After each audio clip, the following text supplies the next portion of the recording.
นี้นะไทยใหญ่มาจากกรุงเทพเรื่องวิหารลูกกรุงเทพใช่ไหมมาจากถูกไหมนะโรงเรียนคุณต้นไทรค่ะ กรุงเทพใช่ไหม ใช่ค่ะ มีสมาชิกเท่าไหร่ประมาณเท่าไหร่ เรื่อยๆค่ะเพราะว่าเป็นโรงเรียนค่ะไม่ใช่กลุ่มเป็นโรงเรียนก็คือรับเรื่อยๆค่ะอ๋อเป็นโรงเรียนประมาณกี่ร้อยคนได้ไหมน่าจะเกินค่ะเพราะว่าคนไหนที่เรียนจบแล้วก็ไปแล้วก็จะมีนักเรียนใหม่มาเรื่อยๆ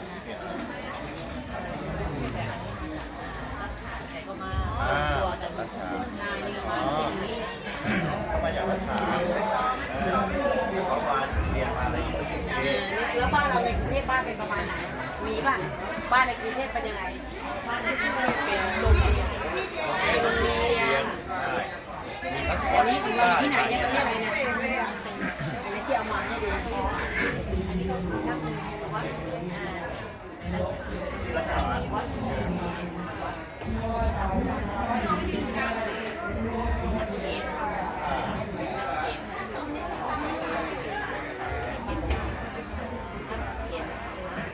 อันนี้คือรักษาชุมชนเขาที่นู่นวันนี้ก็ยังเป็นรัฐบาลนี้เหรอไม่ได้มีตัวมีอะไรในกรุงเทพคนจีนอยู่ในพระเกจินะเนี่ยครูบาบุญชุ่มเป็นเขาแล้วนะ นอนเหรอไม่ยินนะ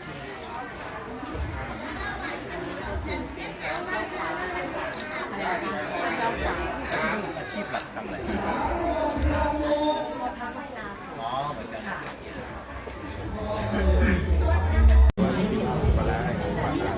สมาธิ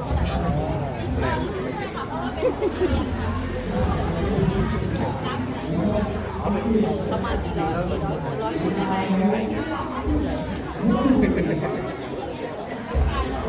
เอาไปรถเข็นรถเข็นล้อ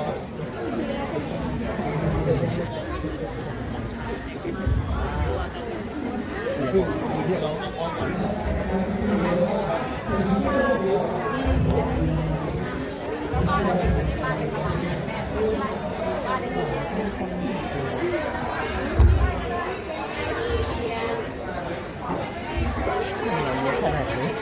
ไปถึงว่าชาติพันธุ์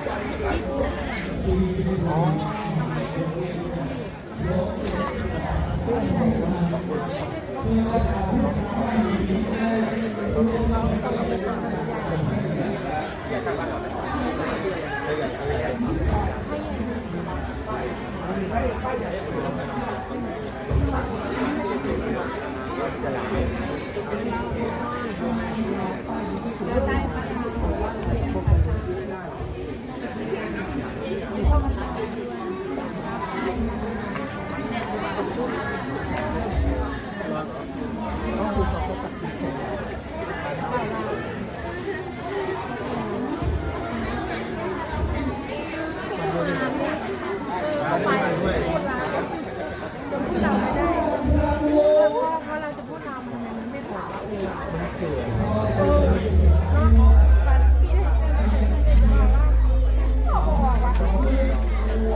เขาก็จะเป็น